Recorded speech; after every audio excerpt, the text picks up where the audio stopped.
이현우 씨와 함께 하실 것 같으십니까? 네, 그렇습니다. 만일 기회가 허락된다면 저는 기꺼이 함께할 의향이 있습니다. 그날 나리타 국제공항은 일순간 아수라장으로 변모했습니다.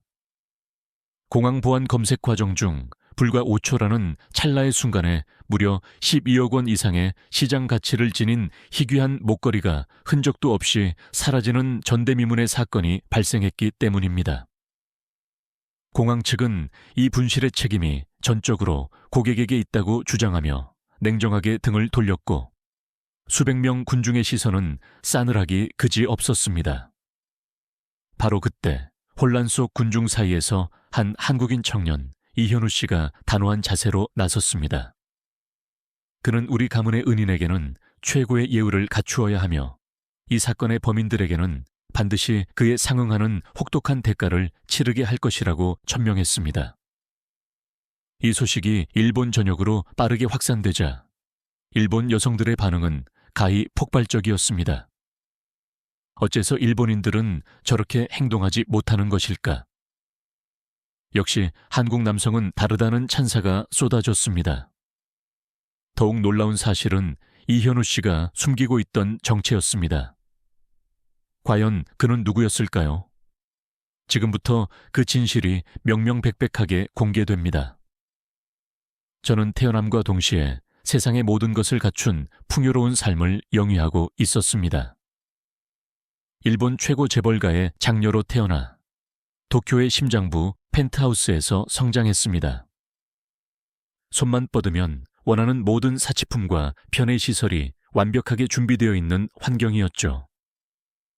명문 도쿄대학교를 졸업했고 회사에서는 후계자로서 저의 실력과 역량을 공고히 인정받고 있었습니다. 그러나 그날 나리타 공항에서 저는 뼈저리게 깨달았습니다. 이 세상에는 돈으로도 절대 해결할 수 없는 중요한 가치가 존재한다는 사실을 말입니다. 저는 교토에서 거행될 할아버지의 영결식에 참석하기 위해 국내선 탑승을 준비하고 있었습니다. 제 목에는 할아버지께서 작년 26번째 생일 때 친히 걸어주신 목걸이가 걸려 있었습니다. 이는 단순한 장신구가 아니었습니다. 세계적인 명품 보석 브랜드 까르띠에가 오직 저만을 위해 장인 정신으로 제작한 유일무이한 작품이었으며 시장 가치는 12억 원을 훨씬 상회하는 귀한 보석이었습니다. 하지만 제게 이 장신구가 귀중했던 진정한 이유는 값비싼 가치 때문이 아니었습니다. 그것은 할아버지께서 제게 주신 조건 없는 애정의 증표였습니다. 제가 재벌가의 일원이나 후계자가 아닌 그저 한 명의 손녀로서 받은 유일한 선물이었습니다. 5살에 어머니를 여인 저를 지극정성으로 보살펴 주신 분이 바로 할아버지셨습니다. 아버지는 사업으로 인해 항상 분주하셨고 저에게는 때때로 가혹하게 느껴질 만큼 엄격하셨습니다. 저는 여성이란 이유만으로 후계 서열에서 끊임없이 의심받았고 다른 이들의 2배, 3배의 노력을 쏟아부어야 겨우 인정을 얻을 수 있었습니다. 하지만 할아버지만큼은 제게 언제나 예외였습니다. 제가 생애 처음으로 2발 자전거를 배우려 할 때 뒤에서 든든하게 붙잡아 주신 분도 할아버지였습니다. 입시에서 뼈아픈 실패를 경험하고 눈물을 흘릴 때 하루 종일 곁을 지켜주신 분도 할아버지였습니다. 제가 힘들고 지쳐 좌절할 때마다 언제나 무조건적으로 제 편이 되어주신 분도 할아버지였습니다. 지난 생일날 할아버지는 이 목걸이를 제 목에 걸어주시며 이렇게 다정하게 말씀하셨습니다. 유키야, 세상 사람들이 너를 얕잡아 본다 해도 결코 신경 쓰지 마라. 너는 이 보석처럼 찬란하게 빛나는 아이니까. 할아버지는 언제든 내 뒤에 굳건히 있단다. 그것이 할아버지와 함께 보낸 마지막 생일이 될 줄은 그때는 상상조차 하지 못했습니다. 나리타 공항의 시간은 오후 2시였습니다. 수많은 인파로 붐비고 있었습니다. 저는 비즈니스 라운지에서 나와 보안 검색 구역으로 무거운 발걸음을 옮겼습니다. 며칠간 제대로 수면을 취하지 못했기에 눈꺼풀이 붓고 피곤한 상태였습니다. 평소와 다름없이 가방과 휴대품들을 회색 플라스틱 용기에 담았습니다. 그리고 목에 두르고 있던 목걸이를 극도로 조심스럽게 풀었습니다. 다이아몬드가 조명빛을 받아 영롱하게 반짝였습니다. 저는 그 귀중한 장신구를 용기 정중앙에 세심하게 내려놓았습니다. 엑스레이 장치 속으로 용기가 미끄러져 들어갔고 저는 금속 감지기를 지나갔습니다. 경보음은 단 한 번도 울리지 않고 무사히 통과했습니다. 그러고는 반대편에서 나온 제 용기를 찾기 위해 팔을 뻗었습니다. 바로 그 찰나 심장이 덜컥 내려앉는 충격이 느껴졌습니다. 용기에 목걸이가 보이지 않았습니다. 저는 눈을 휘둥그레 뜨고 용기 내부를 재차 샅샅이 살폈습니다. 가방, 휴대전화, 손목시계, 허리띠 등 모든 소지품은 제자리에 있었습니다. 하지만 목걸이만이 감쪽같이 사라져 버렸습니다. 말도 안 돼. 손끝이 파르르 떨려오기 시작했습니다. 바닥을 훑어보았습니다. 혹시 떨어뜨린 것은 아닐까 싶어서였습니다. 주변 공간을 둘러봤고 컨베이어 벨트 아래와 이웃한 용기까지 꼼꼼히 뒤졌습니다. 어디에도 없었습니다. 흔적조차 찾을 수 없었습니다. 겨우 5초, 엑스레이 장치를 통과하는 단 5초 동안 목걸이가 허공으로 증발해버린 것입니다. 저기요, 저는 허둥지둥 가장 가까운 검색 직원에게 뛰어갔습니다. 제 목걸이가 사라졌어요. 방금 용기에 담았는데 없어졌다고요. 제 음성은 공포에 질려 가늘게 떨렸습니다. 검색 직원은 성가시다는 듯한 표정으로 저를 한번 훑어보았습니다. 중년 남성이었는데 감정 없는 얼굴로 양어깨를 들썩일 뿐이었습니다. 제가 목격한 바는 없습니다만. 목격을 못하셨다니요? 틀림없이 넣었어요. 지금 막 넣었다고요.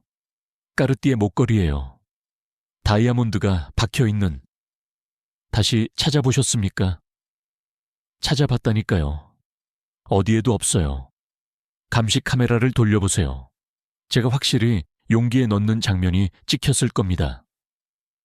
하지만 그는 고개만 좌우로 흔들 뿐이었습니다.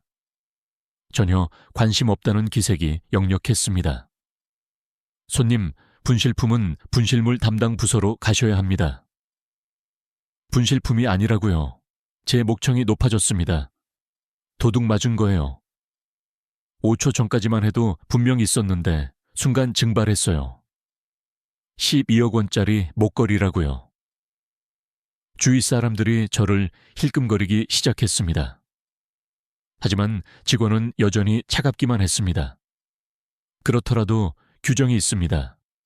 분실물 부서로 가십시오. 규정이요?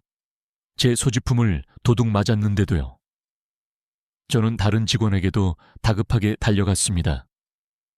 젊은 여성 직원이었습니다. 부탁드려요. 제 목걸이가 보안 검색을 통과하는 사이에 없어졌어요. 감시 카메라만 확인해 주신다면. 하지만 그 직원 역시 태도는 마찬가지였습니다. 손님, 이곳에서 소동을 일으키시면 곤란합니다. 소동이요? 제 물건을 도둑 맞았는데 소동이냐고요?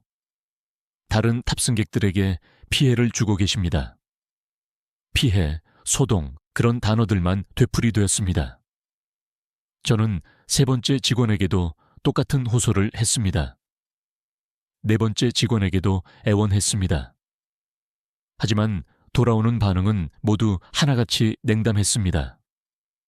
그 누구도 감시 카메라 확인에 응해주려 하지 않았습니다. 아무도 제 간절한 말에 귀 기울이지 않았습니다. 제발, 목구멍이 메었습니다. 눈물이 주르륵 흘러내렸습니다. 이건 제 할아버지께서 세상 떠나시기 전에 주신 마지막 선물이에요. 할아버지 영결식이 이틀 뒤인데 이 목걸이 없이는 제가 할아버지께. 주변 사람들이 웅성거렸습니다. 저 여자 대체 뭐지? 목걸이 잃어버렸나 보네. 12억 원이라잖아. 진짜? 과장하는 거 아니야? 모두가 저를 의혹 가득한 시선으로 바라봤습니다.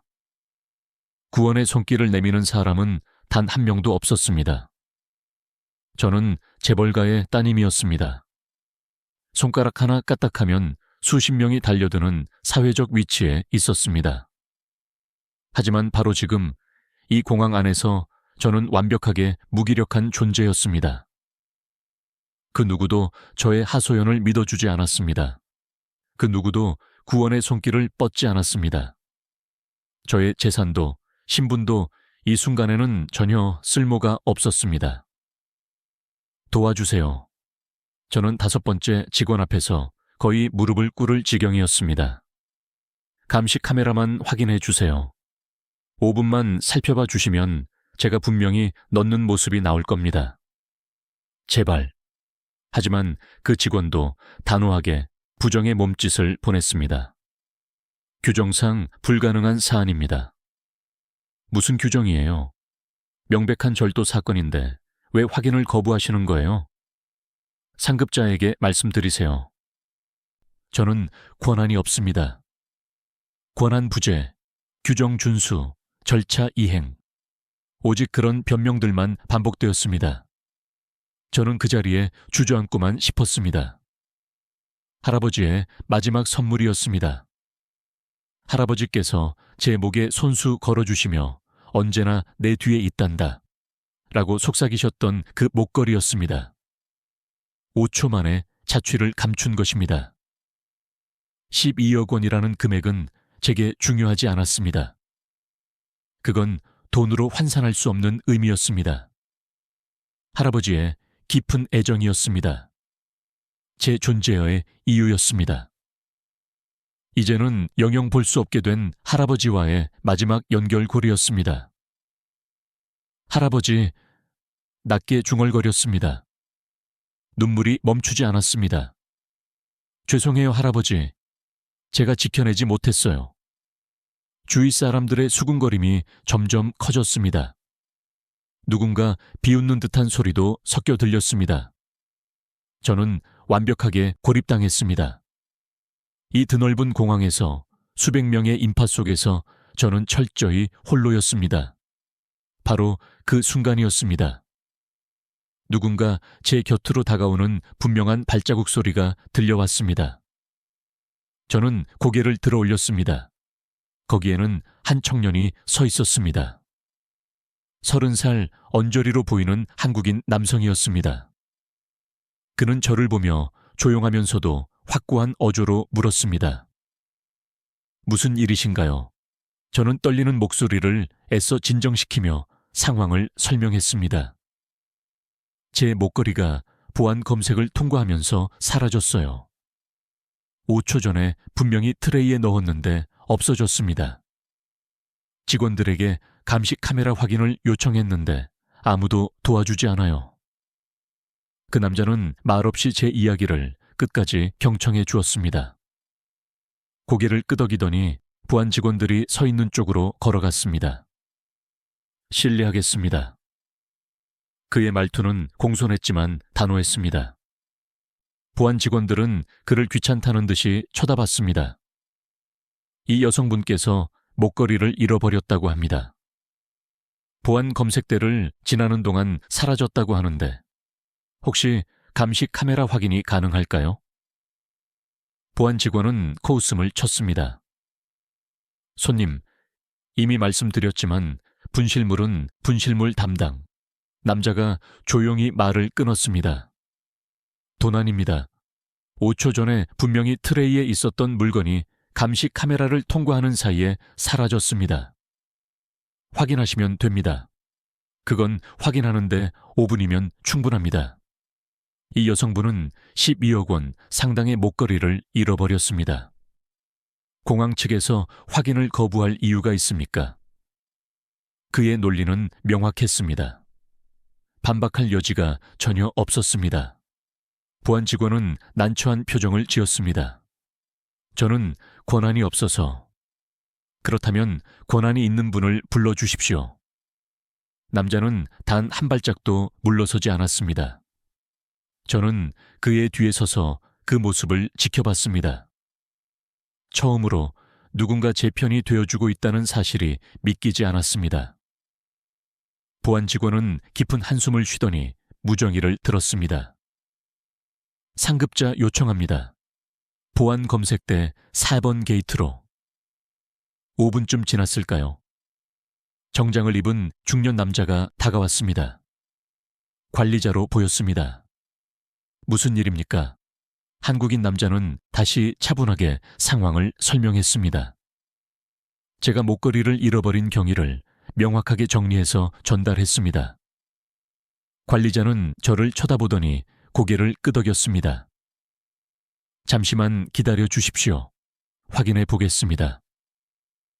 드디어 실질적인 움직임이 있었습니다. 관리자는 보안실로 들어갔고 저와 그 남자 이현우 씨는 밖에서 기다렸습니다. 감사합니다. 저는 작은 목소리로 말했습니다. 그는 고개를 가볍게 끄덕이며 잔잔하게 미소 지었습니다.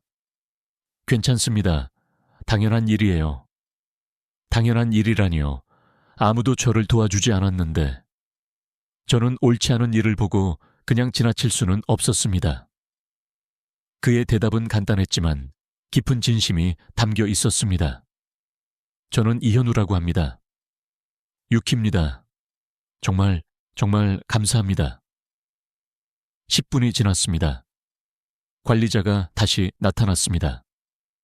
그의 표정이 굳어 있었습니다. 손님, 잠시 이야기 좀 하시죠. 저는 이현우 씨와 함께 관리자를 따라갔습니다. 조그만 사무실로 안내되었습니다. 감시 카메라를 확인했습니다. 관리자의 목소리는 무겁게 가라앉아 있었습니다.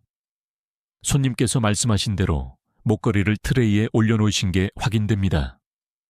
그리고 그는 잠시 말을 멈췄습니다.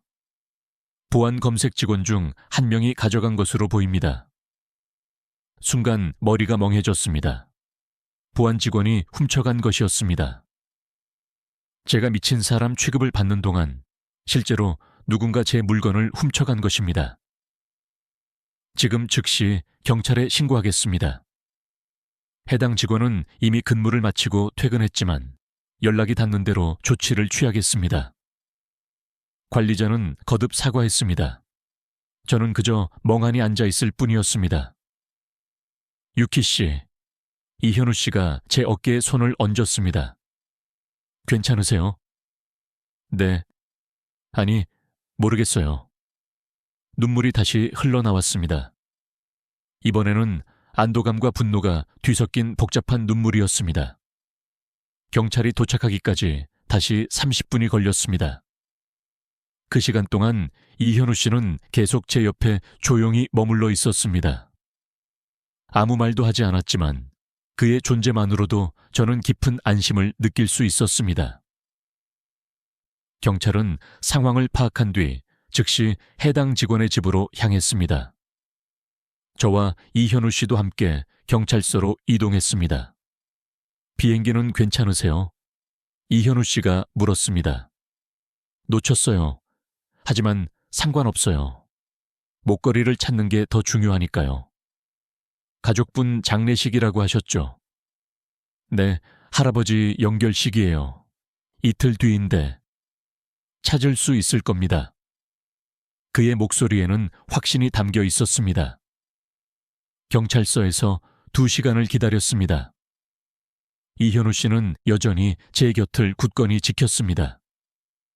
커피를 사다 주기도 하고 조용히 옆에 앉아 있기도 했습니다. 드디어 경찰이 돌아왔습니다. 찾았습니다. 경찰이 투명한 증거 봉투를 건넸습니다. 그 안에 제 목걸이가 영롱하게 들어 있었습니다. 다이아몬드가 형광등 불빛을 받아 눈부시게 반짝였습니다. 용의자가 자백했습니다. 판매할 목적으로 가져갔다고 합니다. 저는 봉투를 받아들고 그 자리에서 울음을 터뜨렸습니다. 할아버지의 마지막 선물. 제가 영영 잃어버렸다고 생각했던 것을 다시 찾았습니다. 할아버지, 다시 찾았어요. 경찰서를 나섰을 때는 이미 해가 기울고 있었습니다. 저는 이현우 씨를 바라봤습니다. 정말 뭐라고 감사를 드려야 할지 모르겠어요. 당신이 아니었다면 저는 영영 이 목걸이를 찾지 못했을 거예요. 다행입니다. 찾으셔서요. 당신은 왜 저를 도와주신 거예요? 저를 모르는 사람인데. 이현우 씨는 잠시 생각하더니 대답했습니다. 그냥 옳은 일이라고 생각했습니다. 누군가 억울한 상황에 처해 있는데 지나칠 수 없었어요. 그의 대답은 단순했지만 진실함이었습니다. 저는 당신이 누군지도 몰라요. 어디서 오셨는지, 무슨 일을 하시는지. 저는 그냥 여행 중인 사람입니다. 한국에서 왔어요. 한국. 저는 목걸이를 꼭 쥐었습니다. 이 낯선 나라에서 유일하게 손을 내밀어 준 사람, 그것도 한국인이었습니다. 저녁 식사라도 대접하고 싶어요. 제대로 된 감사를 전하고 싶습니다. 이현우 씨는 조금 망설였습니다. 괜찮습니다. 당연한 일을 했을 뿐이에요. 아닙니다. 당신에게는 당연한 일일지 몰라도 저에게는 인생을 바꾼 일이에요. 제발 부탁이에요. 제 강렬한 부탁에 이현우 씨는 결국 고개를 끄덕였습니다. 저는 이현우 씨와 함께 나리타 공항 근처의 고급 일식당으로 갔습니다. 평소 같았으면 당연하게 선택했을 장소지만 오늘은 달랐습니다. 제가 가진 모든 것을 동원해서라도 깊은 감사를 표현하고 싶었거든요. 이렇게까지 하실 필요 없는데요.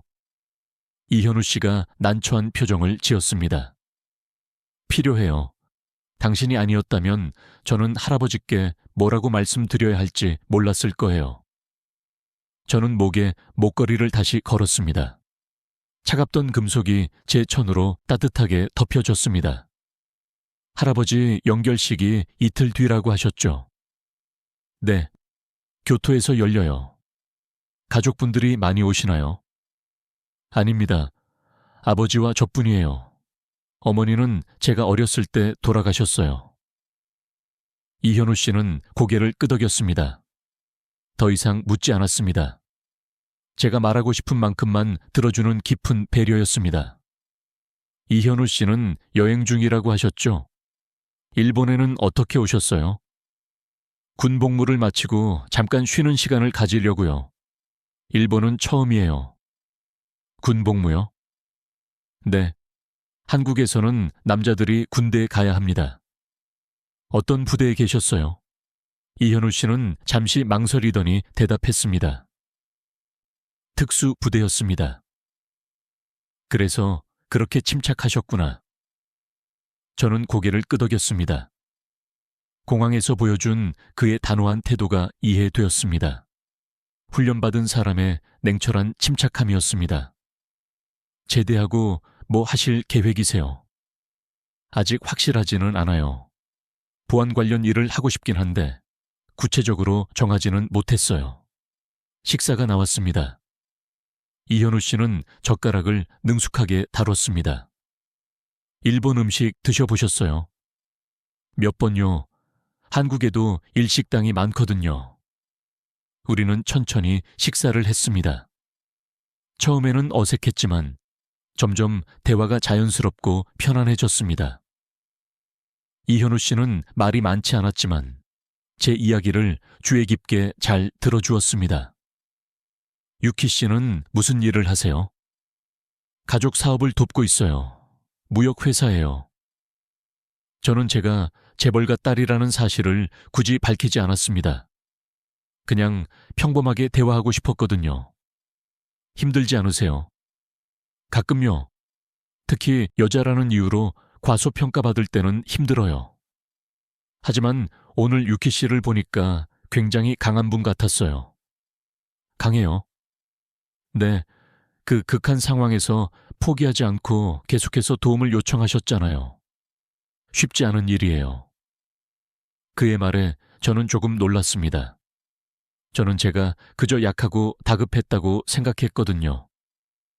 하지만 이현우 씨는 저를 다르게 평가했습니다. 식사가 끝나갈 무렵 저는 용기를 내서 물었습니다. 이현우 씨, 내일 시간 있으세요? 내일요? 제가 도쿄를 안내해 드리고 싶어요. 처음 오셨다고 하셨잖아요. 이현우 씨는 잠시 망설였습니다. 괜찮습니다. 이미 충분히 저를 위해서가 아니에요. 저는 솔직하게 말했습니다. 제가 하고 싶어서요. 오늘 당신 덕분에 할아버지의 선물을 되찾았어요. 그리고 처음으로 진짜 도움을 받았어요. 신분이나 돈 때문이 아니라 그냥 사람 대 사람으로서요. 저는 그게 너무 고마워요. 이현우 씨는 제 눈을 바라봤습니다. 그리고 천천히 고개를 끄덕였습니다. 알겠습니다. 내일 뵙죠. 저는 미소를 지었습니다. 오늘 하루 동안 처음 짓는 진정한 미소였습니다. 레스토랑을 나와 택시를 잡았습니다. 이현우 씨에게 호텔까지 태워다 주겠다고 했지만 그는 정중하게 거절했습니다. 걸어서 갈 수 있어요. 가까워요. 그럼 내일 10시에 시부야역에서 만날까요? 좋습니다. 이현우 씨는 가볍게 고개를 숙이고 걸어갔습니다. 저는 그의 뒷모습을 한참 동안 바라봤습니다. 택시 안에서 저는 목걸이를 만지작거렸습니다. 할아버지의 선물. 오늘 잃어버렸다가 다시 찾은 이 목걸이는 이제 새로운 의미를 갖게 되었습니다. 이현우라는 사람을 만나게 해준 운명적인 연결고리였습니다. 호텔로 돌아와 아버지께 전화를 걸었습니다. 유키야, 무슨 일이니? 아버지, 오늘 공항에서 목걸이를 잃어버렸어요. 뭐? 아버지의 목소리가 높아졌습니다. 하지만 다시 찾았어요. 한 한국인 남자가 도와줘서요. 저는 오늘 있었던 일을 처음부터 끝까지 상세히 설명했습니다. 아버지는 말없이 듣고 계셨습니다. 그 사람 이름이 뭐라고? 이현우요. 내일 그 사람을 만난다고? 네. 제가 도쿄를 안내해 주기로 했어요. 아버지는 한참을 침묵하시더니 말씀하셨습니다. 조심해라. 하지만 네 판단을 믿는다. 감사해요, 아버지. 전화를 끊고 침대에 누웠습니다. 오늘 하루가 꿈만 같았습니다. 아침에는 절망의 구렁텅이에 빠져 있었는데 저녁에는 새로운 사람을 만났습니다. 이현우. 제게 아무런 조건 없이 손을 내밀어준 유일한 사람. 저는 내일이 기다려졌습니다. 다음 날 아침 저는 평소보다 훨씬 일찍 일어났습니다. 옷장 앞에서 한참을 고민했습니다. 너무 화려하면 그에게 부담스러울 것 같았고 너무 평범하면 성의가 없어 보일 것 같았습니다. 결국 심플하고 단정한 원피스를 골랐습니다. 시부야역에 도착했을 때는 9시 50분이었습니다.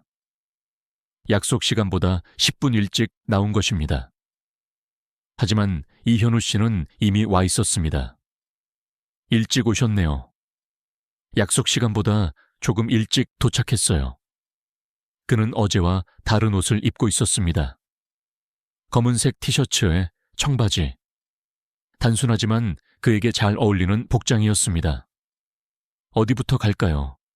이현우 씨가 가고 싶은 곳 있으세요? 저는 잘 모르는데요. 유키 씨가 추천해 주세요. 저는 잠시 생각했습니다. 그럼 아사쿠사부터 갈까요? 일본의 전통적인 분위기를 느낄 수 있는 곳이에요. 우리는 지하철을 탔습니다. 출근 시간이 지나서인지 그리 붐비지는 않았습니다. 이현우 씨는 창밖을 보며 지나가는 풍경을 유심히 관찰했습니다. 도쿄는 어때요? 생각보다 복잡하네요. 하지만 굉장히 정돈되어 있어요. 처음 오신 거라고 했죠? 네, 일본은 처음이에요. 사실 해외 자체가 처음입니다. 정말요? 그럼 제가 좋은 가이드가 되어야겠네요. 이현우 씨가 미소 지었습니다. 이미 충분히 좋은 가이드예요. 아사쿠사에 도착했습니다. 센소지 절 앞은 관광객들로 북적였습니다. 여기가 도쿄에서 가장 오래된 절이에요. 1400년이 넘는 역사를 가진 곳이죠. 이현우 씨는 고개를 끄덕이며 주변을 둘러봤습니다. 그는 조용히 관찰하는 타입이었습니다.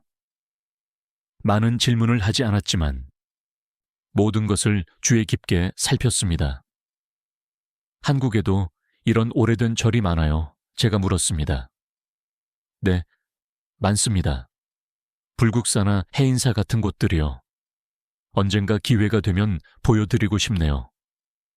그러면 좋겠어요. 우리는 나카미세 거리를 걸었습니다.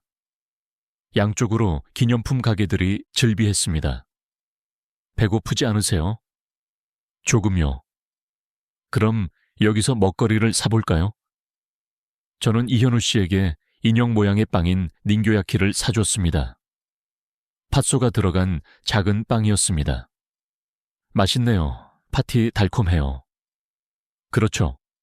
제가 어렸을 때 할아버지랑 자주 왔었어요.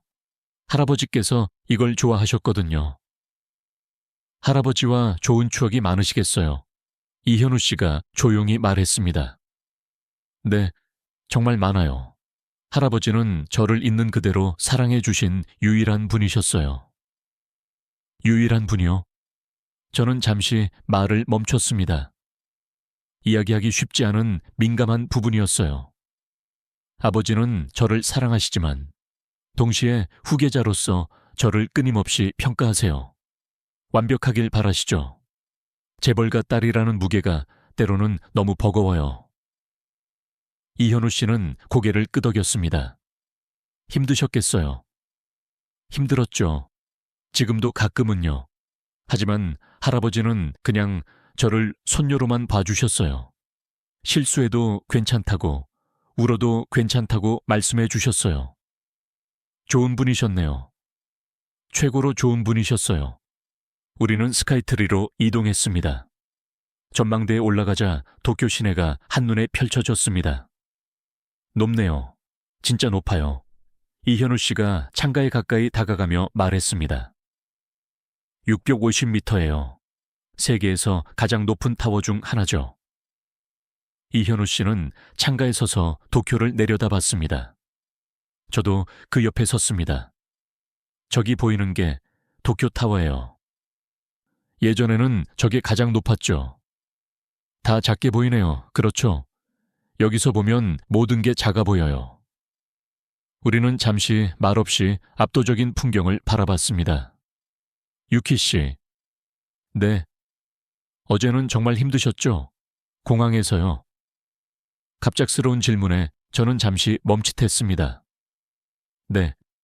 사실 정말 무서웠어요. 아무도 제 말을 믿어주지 않았을 때요. 제가 가진 모든 부와 명예가 아무 소용없다는 걸 느꼈어요. 하지만 포기하지 않으셨잖아요. 포기할 수 없었어요. 그게 할아버지의 마지막 선물이었으니까요. 이현우 씨는 저를 바라봤습니다. 유키 씨는 강한 사람이에요.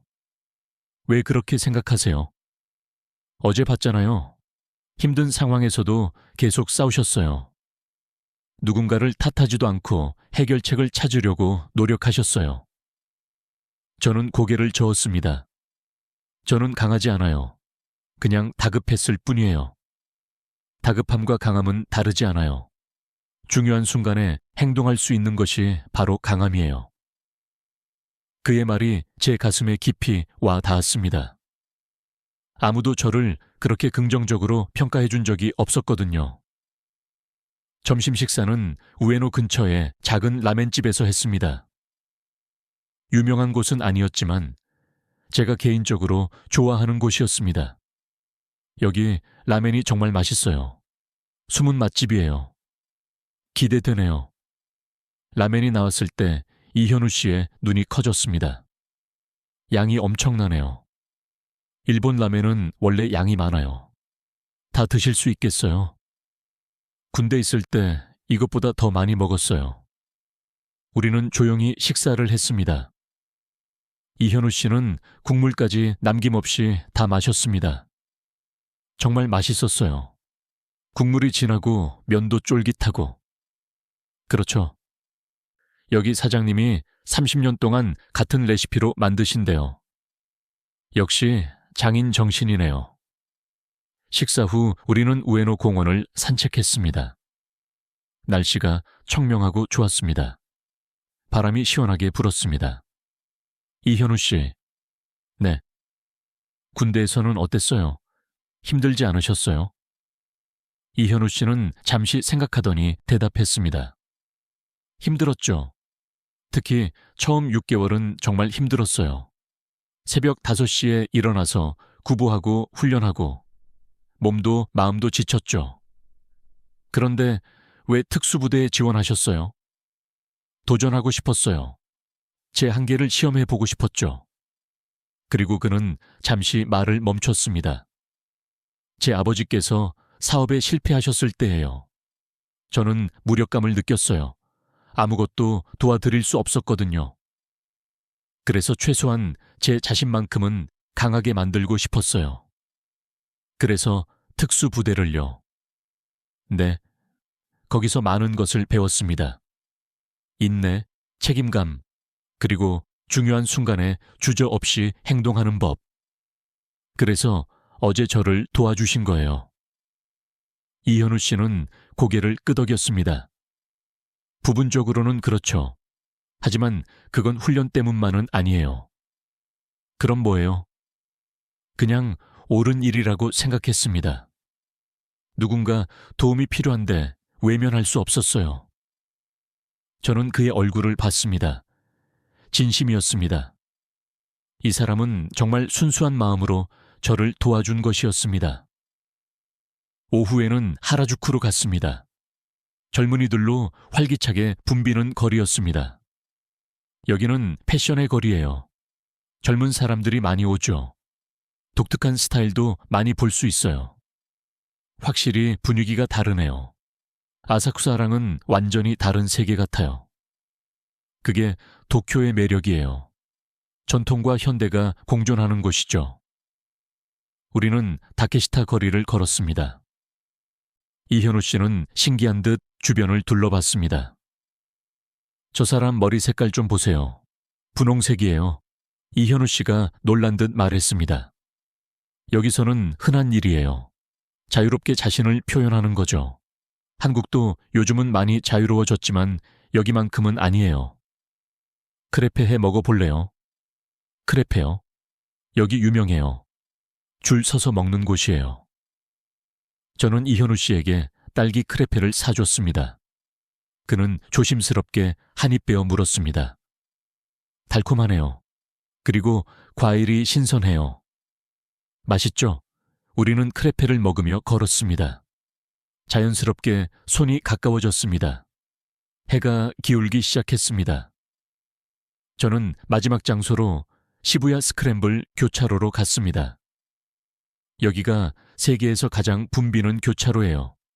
한 번에 1,000명이 넘는 사람들이 건너가요. 신호가 바뀌자 사람들이 사방에서 쏟아져 나왔습니다. 이현우 씨는 그 광경을 신기하게 바라봤습니다. 정말 대단하네요. 저렇게 많은 사람이 한꺼번에 움직이는데도 질서정연해요. 처음 보면 다들 놀라요. 저도 처음 봤을 때 놀랐어요. 우리는 카페에 들어가 창가 자리에 앉았습니다. 교차로가 한눈에 보이는 자리였습니다. 오늘 정말 감사했어요. 덕분에 도쿄를 제대로 볼 수 있었어요. 이현우 씨가 말했습니다. 제가 감사하죠. 어제 당신이 도와주지 않았다면 그 이야기는 이제 그만해요. 저는 그냥 당연한 일을 했을 뿐이에요. 하지만 저에게는 당연하지 않았어요. 저는 진심을 담아 말했습니다. 제 인생에서 누군가 그렇게 무조건적으로 도와준 적이 없었어요. 대가를 바라지 않고 그냥 도와준 사람이요. 모두 뭔가를 원했어요. 제 집안과의 연줄이든 돈이든 뭔가를요. 이현우 씨는 잠시 침묵했습니다. 저는 유키 씨한테 아무것도 바라지 않아요. 그냥 유키 씨가 행복했으면 좋겠어요. 제 가슴이 두근거렸습니다. 당신도 좋은 사람이에요. 정말 좋은 사람. 우리는 서로를 바라봤습니다. 그 순간 뭔가 달라지는 것을 느꼈습니다. 처음 만났을 때와는 다른 감정이었습니다. 더 깊고 더 따뜻한 무언가였습니다. 커피를 마시며 우리는 더 많은 이야기를 나눴습니다. 이현우 씨는 자신의 가족 이야기를 해주었습니다. 여동생의 꿈이 의사라는 것, 아버지가 다시 일어서려고 노력하고 계신다는 것, 어머니가 힘들어도 항상 웃으신다는 것. 저도 제 이야기를 했습니다.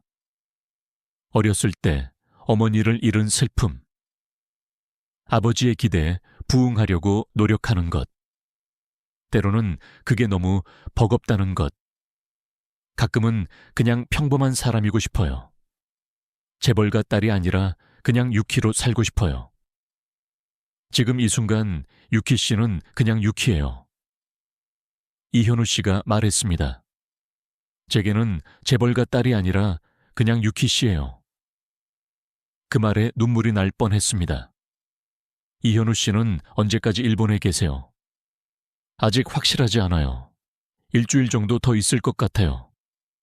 그럼 내일도 시간 있으세요? 이현우 씨는 조금 놀란 표정을 지었습니다. 내일요? 네. 제가 할아버지 영결 씨 전에 교토에 가야 해요. 같이 가실래요? 하지만 그건 가족 행사잖아요. 당신도 이제 제게는 특별한 사람이에요. 제 솔직한 고백에 이현우 씨는 말을 잃었습니다. 그는 창밖을 바라보다가 다시 저를 봤습니다. 정말요? 제가 가도 될까요? 가주세요. 할아버지께도 인사드리고 싶어요. 저를 도와준 분이라고요. 이현우 씨는 천천히 고개를 끄덕였습니다. 알겠습니다. 함께 가겠습니다. 카페를 나와 역까지 걸어갔습니다. 이제 헤어져야 할 시간이었습니다. 오늘 정말 즐거웠어요. 저도요. 정말 행복한 하루였어요. 내일 아침 8시에 도쿄역에서 만날까요? 이현우 씨는 잠시 고민하더니 고개를 끄덕였습니다. 네, 내일 봐요. 저는 미소 지었습니다. 그리고 택시를 잡았습니다.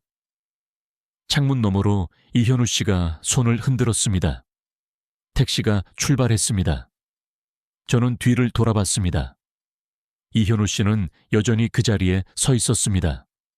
손을 흔들면서. 그날 밤 저는 오랜만에 편안하게 잠들었습니다. 마음이 따뜻했어요. 누군가와 진심으로 연결된 기분이었습니다. 다음 날 아침 도쿄역에서 이현우 씨를 만났습니다. 그는 작은 가방 하나만 메고 나타났습니다. 지미, 그게 다예요? 1박이면 충분해요. 우리는 신칸센을 탔습니다. 교토까지는 2시간 반 정도 걸렸습니다. 기차 안에서 저는 창밖을 바라봤습니다. 후지산이 멀리 보였습니다. 저기 후지산이에요. 정말 아름답네요. 이현우 씨도 창밖을 바라봤습니다. 유키 씨. 네. 할아버지는 어떤 분이셨어요? 저는 잠시 생각했습니다. 따뜻한 분이셨어요. 저를 있는 그대로 사랑해 주신 유일한 분이셨죠. 지금도 그리워요? 매일 그리워요. 이현우 씨는 고개를 끄덕였습니다. 교토에 도착했습니다. 저는 이현우 씨를 료칸으로 안내했습니다. 전통 일본식 여관이었습니다. 여기서 묵을 거예요. 제가 예약해뒀어요. 이렇게까지 하실 필요 없는데요. 하고 싶어서 하는 거예요. 방에 짐을 풀고 우리는 교토 시내를 돌아다녔습니다. 기온 거리를 걸었고 킹카쿠지를 방문했습니다. 금각사의 황금빛 건물이 연못에 반사되어 장엄한 아름다움을 뽐냈습니다. 정말 멋지네요. 교토는 일본의 옛 수도였어요. 1000년이 넘는 역사를 가진 도시죠. 저녁에는 카모가와 강변을 산책했습니다. 강물이 조용히 흘렀고 석양이 수면을 붉게 물들였습니다. 유키 씨, 이현우 씨가 걸음을 멈췄습니다. 네. 제가 할 말이 있어요. 그의 표정이 진지했습니다. 저는 긴장했습니다. 저는 이틀 동안 유키 씨와 함께 있으면서 많은 생각을 했어요. 무슨 생각이요? 유키 씨는 정말 좋은 사람이에요. 그리고 그는 말을 멈췄습니다. 저도 유키 씨가 좋아요. 제 심장이 빠르게 뛰기 시작했습니다. 하지만 그 말에 제 가슴이 철렁했습니다. 하지만 우리는 너무 다른 세상에 살아요. 무슨 뜻이에요? 유키 씨는 재벌가 딸이잖아요. 저는 알고 있어요. 저는 놀랐습니다. 어떻게? 유키 씨가 목걸이를 잃어버렸을 때 주변 사람들의 냉담한 반응을 봤어요. 그리고 호텔 예약할 때도 알았어요. 유키 씨는 평범한 사람이 아니에요. 그게 왜 중요해요? 저는 평범한 사람이에요. 저는 평범한 사람이에요. 제대한 지 얼마 안 된 군인이고 특별한 직업도 없어요. 그런 건 중요하지 않아요. 저한테는 중요해요. 이현우 씨의 목소리가 단호했습니다. 저는 자존심이 있는 사람이에요. 누군가의 도움으로 살고 싶지 않아요. 제가 언제 도움을 주겠다고 했어요. 하지만 결국 그렇게 될 거예요. 우리의 차이는 너무 커요. 저는 눈물이 날 것 같았습니다. 그럼 어떻게 하자는 거예요? 그냥 이대로 헤어지자는 거예요? 저는 모르겠어요. 이현우 씨는 하늘을 올려다봤습니다. 저도 유키 씨가 좋아요. 진심이에요. 하지만 현실은 감정만으로 해결되지 않아요. 저는 당신이 좋아요. 당신이 부자든 가난하든 상관없어요. 하지만 저는 상관 있어요. 그의 말에 저는 할 말을 잃었습니다. 유키 씨, 저는 가족이 있어요. 아버지와 어머니, 그리고 여동생이요. 제가 그들을 책임져야 해요. 여행도 사실 사치예요. 마지막 자유를 만끽하려고 온 거예요. 무슨 뜻이에요? 아버지 사업이 잘 안 돼요. 빚이 있고 여동생 학비도 마련하기 힘든 상황이에요. 저는 그제야 모든 것을 이해했습니다. 그럼 제가 도와드릴게요. 그럴 수 없어요. 이현우 씨는 고개를 저었습니다. 저는 자선을 받을 수 없어요. 제 문제는 제가 해결해야 해요. 사랑과 자선은 다른 거예요. 저한테는 같아요. 우리는 한참을 말없이 서 있었습니다. 강물 소리만 고요히 들렸습니다. 시간을 주세요. 이현우 씨가 말했습니다. 저도 생각을 정리해야 해요. 저는 고개를 끄덕였습니다. 더 이상 어떤 말도 할 수 없었습니다. 그날 밤 저는 잠들지 못했습니다. 이현우 씨의 말이 계속 머릿속을 맴돌았습니다. 그는 옳았습니다. 우리는 너무나 다른 세상에 살고 있었습니다. 하지만 그 차이가 왜 사랑에 중요해야 하는지 이해할 수 없었습니다. 다음 날 할아버지 연결식이 있었습니다. 이현우 씨도 참석했습니다. 그는 맨 뒤에 조용하고 단정하게 서 있었습니다. 의식이 진행되는 동안 저는 눈물을 참았습니다. 할아버지의 영정사진이 저를 바라보고 있었습니다. 그 따뜻한 미소를 이제 다시는 볼 수 없다는 사실이 믿기지 않았습니다. 의식이 끝나고 아버지가 제게 다가왔습니다. 유키야, 저 남자가 네가 말한 이현우인가? 네, 아버지. 아버지는 이현우 씨를 바라봤습니다. 소개해다오. 저는 이현우 씨를 아버지께 소개했습니다. 아버지, 이분이 공항에서 저를 도와주신 이현우 씨예요. 이현우 씨는 공손하게 인사했습니다. 처음 뵙겠습니다. 이현우입니다. 아버지는 그의 손을 잡았습니다. 감사합니다. 제 딸을 도와주셔서요. 당연한 일을 했을 뿐입니다. 아버지는 이현우 씨를 한참 동안 바라보더니 물었습니다. 한국에서 오셨다고 들었습니다. 무슨 일을 하시나요? 군 복무를 마치고 여행 중입니다. 군 복무요? 네, 한국 특수부대에서 복무했습니다. 아버지의 눈빛이 미묘하게 달라졌습니다. 그렇군요. 시간 되시면 저와 이야기 좀 나눌 수 있을까요? 물론입니다. 아버지와 이현우 씨는 따로 자리를 옮겼습니다. 저는 멀리서 그들을 바라봤습니다. 무슨 이야기를 나누는지 궁금했습니다. 30분쯤 지났을까요? 그들이 돌아왔습니다. 아버지는 만족스러운 표정이었습니다. 유키야, 이현우 씨와 좋은 대화를 나눴다. 무슨 이야기를 하셨어요? 나중에 이야기해 주마. 아버지는 이현우 씨에게 말했습니다. 생각해 보시고 연락 주십시오. 감사합니다. 이현우 씨가 대답했습니다. 연결식이 완전히 끝난 건 저녁 무렵이었습니다.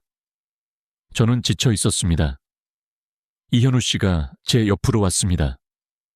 괜찮으세요? 네. 힘들지만 괜찮아요. 오늘 수고하셨어요. 이현우 씨, 아버지랑 무슨 이야기 하셨어요? 이현우 씨는 잠시 망설이더니 대답했습니다. 일자리 제안을 받았어요. 일자리요? 네. 아버님 회사 보안 책임자 자리요. 저는 깜짝 놀랐습니다. 그게 무슨... 하지만 저는 아직 대답하지 않았어요. 왜요? 생각할 시간이 필요해요. 이현우 씨의 표정이 복잡했습니다. 유키 씨, 저는 자선을 받고 싶지 않다고 했잖아요. 이건 자선이 아니에요. 정당한 일자리예요. 하지만 유키 씨 때문에 생긴 기회잖아요. 그게 왜 나빠요? 인연이 기회를 만드는 거예요. 이현우 씨는 고개를 저었습니다. 저는 확신이 없어요. 이게 맞는 건지. 저는 확신해요. 당신은 능력 있는 사람이에요. 하지만 뭐예요? 제 목소리가 높아졌습니다. 자존심이 그렇게 중요해요. 우리가 함께할 기회가 생겼는데 자존심 때문에 포기하는 거예요. 이현우 씨는 아무 말도 하지 않았습니다. 이현우 씨, 저는 당신이 좋아요. 진심이에요. 처음 만난 지 4일밖에 안 됐지만 제 마음은 확고해요. 저도 유키 씨가 좋아요. 그럼 왜 이렇게 복잡하게 생각해요? 인생이 그렇게 단순하지 않아요. 이현우 씨의 목소리가 낮았습니다.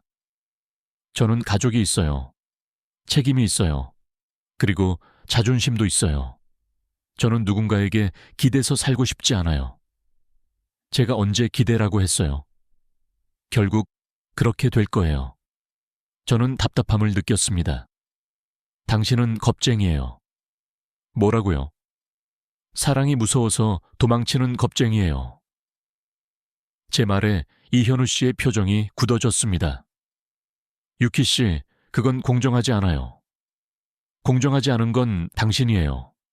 저는 진심을 다했는데 당신은 자존심만 생각하잖아요. 우리는 서로를 노려봤습니다. 처음으로 싸우는 기분이었습니다. 저는 호텔로 돌아가겠습니다. 이현우 씨가 말했습니다. 내일 아침 도쿄로 돌아갈게요. 혼자요? 네. 그는 돌아서서 걸어갔습니다. 저는 그의 뒷모습을 바라봤습니다. 눈물이 흘러내렸습니다. 그날 밤 저는 아버지를 찾아갔습니다. 아버지, 이현우 씨한테 무슨 제안을 하신 거예요? 아버지는 깊은 한숨을 쉬었습니다. 보안 책임자 자리를 제안했다. 그의 경력을 봤을 때 충분히 자격이 있어. 그런데 왜 거절하려는 거예요? 자존심 때문이겠지. 내 덕분에 생긴 기회라고 생각하는 거야. 그럼 어떻게 해야 해요? 아버지는 저를 바라봤습니다. 유키야, 사랑은 때로 기다림이 필요하단다. 그에게 시간을 줘라. 하지만 그가 떠나면 어떡해요? 진짜 인연이라면 다시 만나게 돼 있어. 저는 울었습니다. 아버지가 저를 따뜻하게 안아주었습니다. 다음 날 아침 저는 이현우 씨에게 전화를 걸었습니다. 하지만 받지 않았습니다. 호텔에 가봤지만 이미 체크아웃한 상태였습니다. 그는 떠났습니다. 저는 도쿄로 돌아왔습니다. 집에 혼자 있으니 더 외로웠습니다. 계속 전화를 걸었지만 이현우 씨는 받지 않았습니다. 일주일이 지났습니다. 저는 일에 집중하려고 노력했습니다. 하지만 자꾸 이현우 씨 생각이 났습니다. 어느 날 아버지가 저를 부르셨습니다. 유키야, 내가 이현우 씨에게 다시 연락을 했다. 정말요? 그에게 다시 한번 제안을 했어. 이번에는 조금 다르게. 어떻게요? 그의 가족을 도와주겠다고 했어. 하지만 자선이 아니라 그가 우리 회사에 봉사하여 일한 대가로 말이야. 그가 뭐라고 했어요? 생각해 보겠다고 했어. 제 심장이 빨리 뛰었습니다. 언제 답을 준대요? 내일. 그날 밤 저는 잠들 수 없었습니다. 내일 이현우 씨의 대답을 듣게 될 것입니다. 수락할까요? 거절할까요? 저는 알 수 없었습니다. 다음 날 아침 저는 일찍 일어났습니다. 시계를 보니 6시였습니다. 아버지에게서 연락이 올 때까지 기다려야 했습니다. 8시가 됐습니다. 전화벨이 울렸습니다. 아버지, 유키야, 이현우 씨가 수락했다. 제 심장이 멈춘 것 같았습니다. 정말요? 응, 오늘 오후에 만나기로 했어. 제가 가도 돼요? 물론이지. 저는 서둘러 준비했습니다. 가장 좋은 옷을 골랐습니다. 화장도 정성껏 했습니다. 회사 회의실에서 만나기로 했습니다. 아버지와 저는 먼저 도착했습니다. 긴장하지 마라. 아버지가 말했습니다. 네. 하지만 제 손은 떨리고 있었습니다. 문이 열렸습니다. 이현우 씨가 들어왔습니다. 그는 정장을 입고 있었습니다. 처음 보는 모습이었어요. 오셨군요. 아버지가 인사했습니다. 감사합니다. 이현우 씨가 대답했습니다. 그는 저를 쳐다봤습니다. 저도 그를 바라봤습니다. 앉으시죠. 아버지가 말했습니다. 계약서가 준비되어 있었습니다. 아버지가 설명하기 시작했습니다. 보안 책임자 자리입니다. 연봉은 이 정도고 복지는 이렇습니다. 그리고 이현우 씨 가족에 대한 지원도 포함되어 있습니다. 이현우 씨는 조용히 듣고 있었습니다. 가족 지원이라고 하셨는데요. 네, 아버님 사업자금 지원과 여동생 학비 지원입니다. 이건 자선이 아닙니다. 아버지가 단호하게 말했습니다. 이건 이현우 씨가 우리 회사를 위해 일하는 대가입니다. 정당한 보상이에요. 이현우 씨는 계약서를 다시 봤습니다. 시간을 좀 주실 수 있을까요? 물론입니다. 아버지가 일어났습니다. 유키야, 너는 여기 남아 있어라. 아버지는 나갔습니다. 저와 이현우 씨만 남았습니다. 이현우 씨, 유키 씨, 우리는 동시에 말했습니다. 먼저 하세요. 제가 말했습니다. 저는 죄송해요. 이현우 씨가 말했습니다. 왜요? 교토에서 그렇게 떠난 거예요. 유키 씨가 아프게 했어요. 저도 심했어요. 겁쟁이라고 한 건. 아닙니다. 맞는 말이었어요. 이현우 씨가 고개를 들었습니다. 저는 겁쟁이였어요. 사랑이 무서웠어요. 그래서 도망쳤죠. 하지만 지금 여기 왔잖아요. 네, 일주일 동안 많이 생각했어요. 이현우 씨가 말을 이었습니다. 처음엔 자존심 때문에 거절하려고 했어요. 하지만 계속 유키 씨 생각이 났어요. 그리고 깨달았어요. 제가 진짜 무서워하는 건 자선이 아니라 실패라는 거를요. 실패요? 네. 유키 씨를 행복하게 해주지 못할까봐 무서웠어요. 저는 아무것도 가진 게 없잖아요.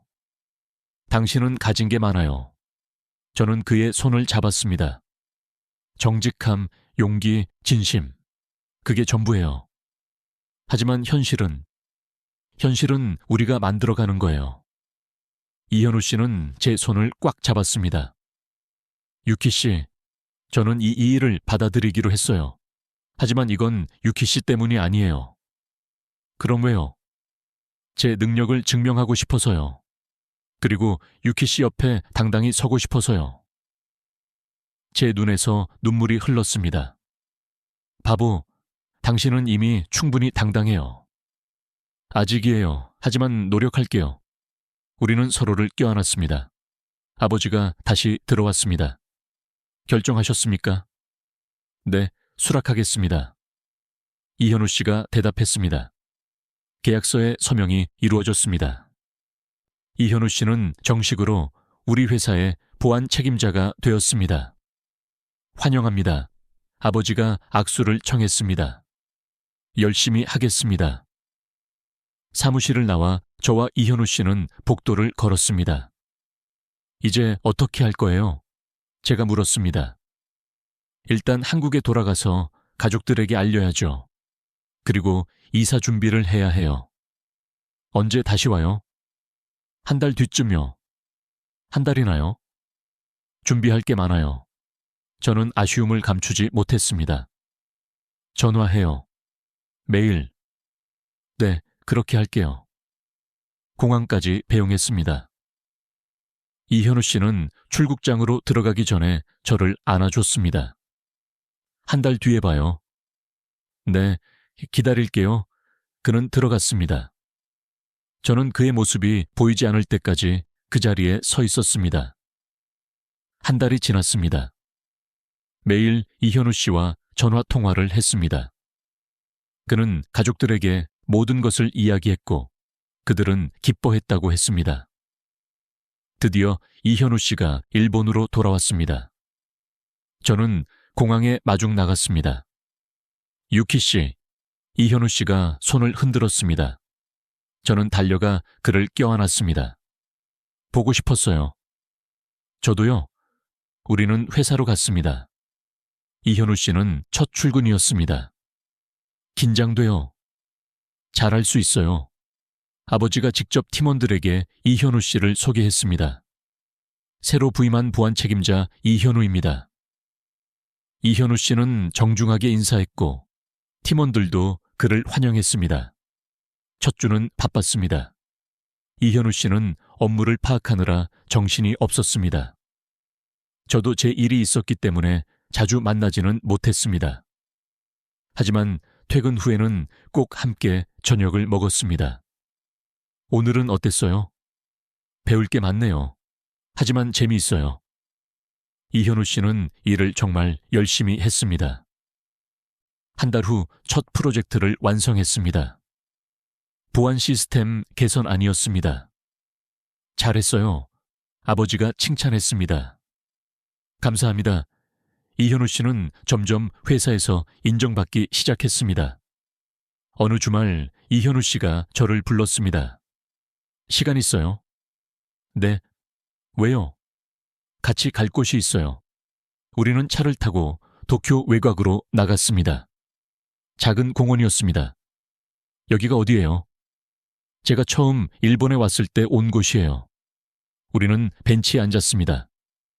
유키 씨. 네? 이현우 씨가 저를 바라봤습니다. 이제 말할 수 있을 것 같아요. 뭐를요? 처음에는 자신이 없었어요. 유키 씨 옆에 설 자격이 있는지요.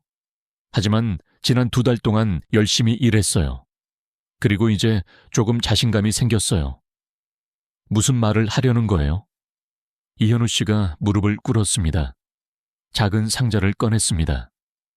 유키, 저와 결혼해 주시겠어요?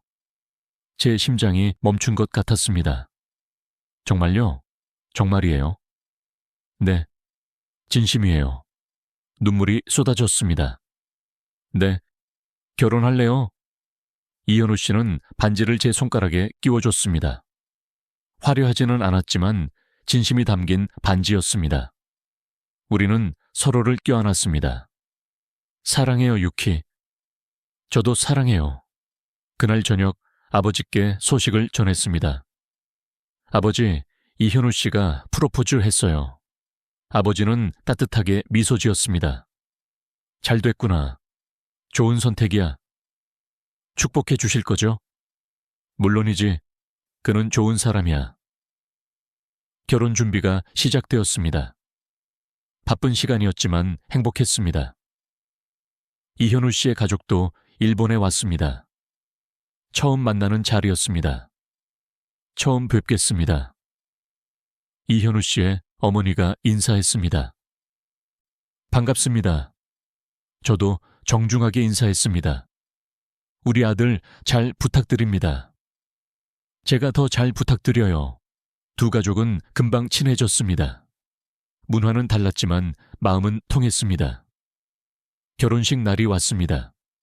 도쿄의 호텔에서 열렸습니다. 저는 웨딩드레스를 입고 거울을 봤습니다. 목에는 할아버지의 목걸이가 걸려 있었습니다. 할아버지, 저 행복해요. 식장에 들어섰습니다. 이현우 씨가 앞에서 기다리고 있었습니다. 그는 환하게 웃고 있었습니다. 저는 천천히 걸어갔습니다. 아버지가 제 손을 잡고 함께 걸었습니다. 이현우 씨 앞에 섰습니다. 그는 제 손을 잡았습니다. 평생 함께 하겠습니다. 저도요. 우리는 서약했습니다. 하객들이 큰 박수를 쳤습니다. 이현우 씨의 가족도 눈물을 흘리고 있었습니다. 아버지도 눈가를 닦고 계셨습니다. 식이 끝나고 피로연이 열렸습니다. 축하해요, 유키 씨. 회사 동료들이 인사했습니다. 감사합니다. 이현우 씨도 많은 축하를 받았습니다. 이제 진짜 가족이 됐네요. 이현우 씨의 어머니가 말했습니다. 네, 어머니. 저는 처음으로 그렇게 불렀습니다. 신혼여행은 한국으로 갔습니다. 이현우 씨의 고향을 보고 싶었거든요. 여기가 제가 자란 동네예요. 작은 마을이었습니다. 도쿄와는 전혀 달랐습니다. 조용하고 평화로웠습니다. 좋은 곳이네요. 시골이지만 정이 많은 곳이에요. 우리는 마을을 걸었습니다. 사람들이 이현우 씨를 알아봤습니다. 현우 아니야? 결혼했다며? 네, 이쪽은 제 아내 유키예요. 일본 사람이라고 들었어. 예쁘네. 사람들은 친절했습니다. 낯선 저를 따뜻하게 맞아주었습니다. 현우가 어렸을 때는 말이야. 동네 어르신들이 이현우 씨의 어린 시절 이야기를 해줬습니다. 저는 재미있게 들었습니다. 여기가 제가 다닌 초등학교예요. 작은 학교였습니다. 운동장에서 아이들이 해맑게 뛰어놀고 있었습니다. 저도 저기서 놀았어요. 이현우 씨가 웃으며 말했습니다. 상상이 가네요. 서울로 돌아왔습니다. 대도시였습니다. 도쿄만큼 크고 활기찼습니다. 서울은 어때요? 도쿄와 비슷하면서도 달라요. 우리는 남산타워에 올라갔습니다. 서울이 한눈에 보였습니다. 아름답네요. 그렇죠. 저는 이곳에서 자랐어요. 이현우 씨가 자랑스럽게 말했습니다.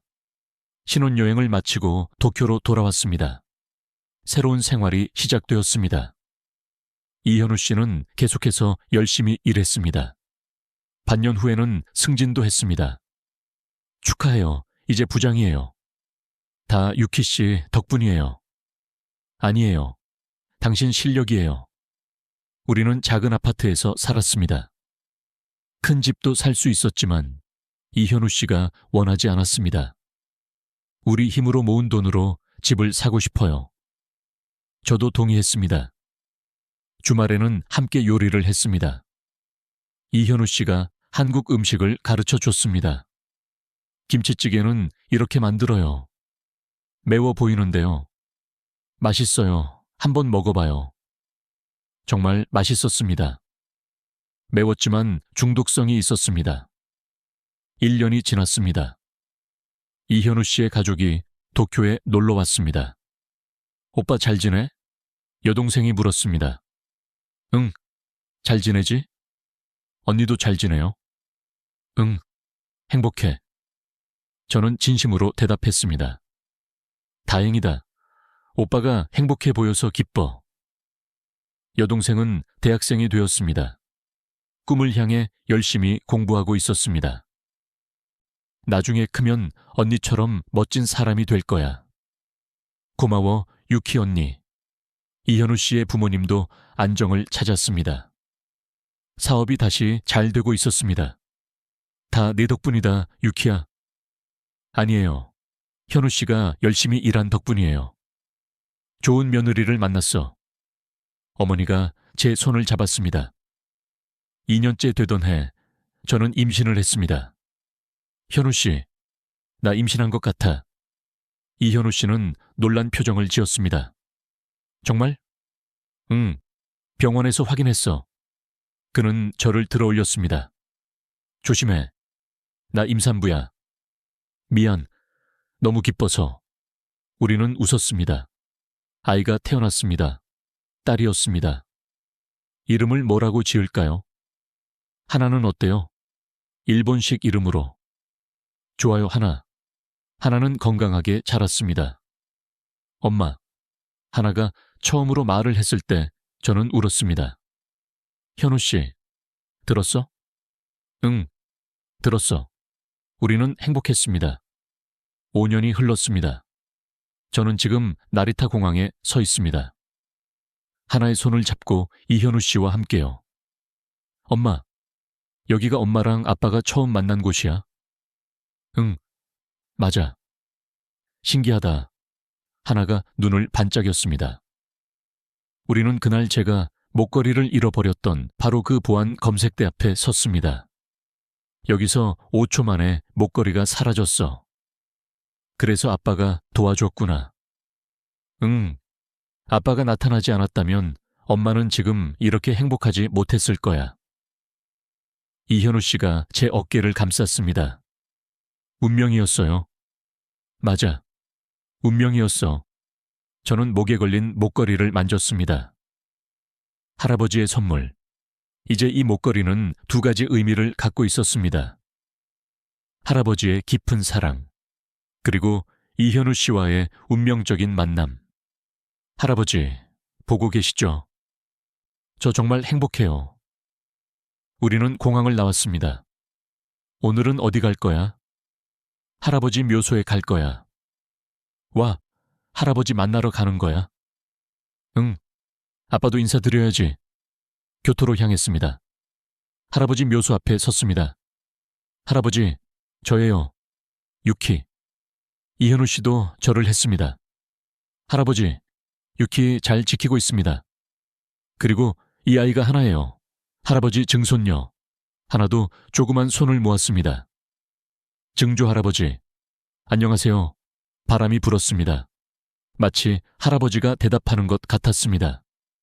할아버지 덕분이에요. 이 목걸이가 없었다면 이현우 씨를 만나지 못했을 거예요. 저는 눈물을 닦았습니다. 처음에는 불행이라고 생각했어요. 목걸이를 잃어버린 것이요.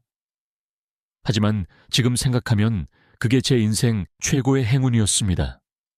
이현우 씨가 제 손을 잡았습니다. 그 5초가 우리 인생을 바꿨어요. 맞아요. 5초의 악몽이 평생의 축복이 됐어요. 우리는 묘소를 나왔습니다. 하나가 뛰어다녔습니다. 엄마, 아빠, 나 배고파. 그래, 밥 먹으러 가자. 우리는 손을 잡고 걸었습니다. 가족이 함께. 저는 뒤를 돌아봤습니다. 지난 5년을 생각했습니다.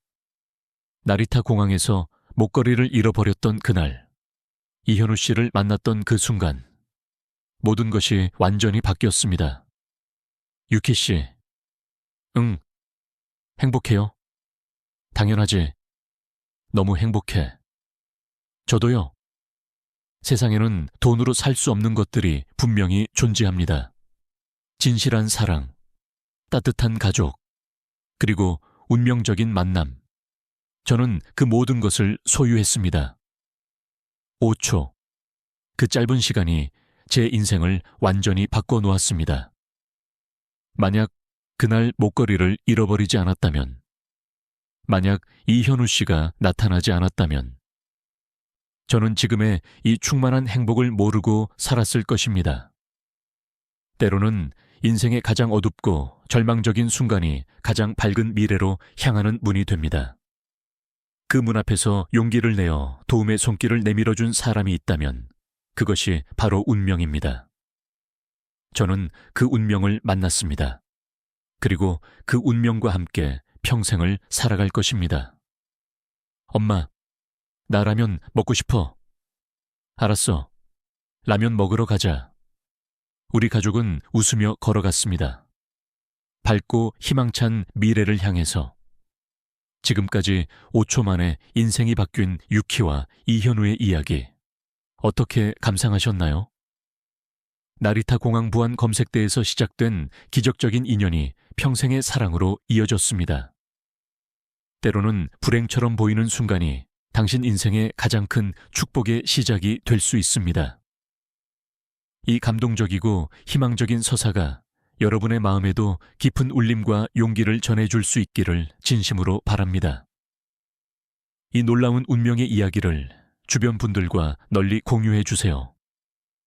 더 많은 사람들에게 희망의 메시지를 전달할 수 있도록 말이죠. 영상이 유익하셨다면 구독과 좋아요 버튼을 꼭 눌러주시고 이현우와 유키처럼 당신에게도 운명적인 만남이 있었는지 댓글로 경험을 공유하며 소통해 주세요. 다음에도 더욱 감동적인 실화 이야기로 다시 찾아뵙겠습니다. 감사합니다.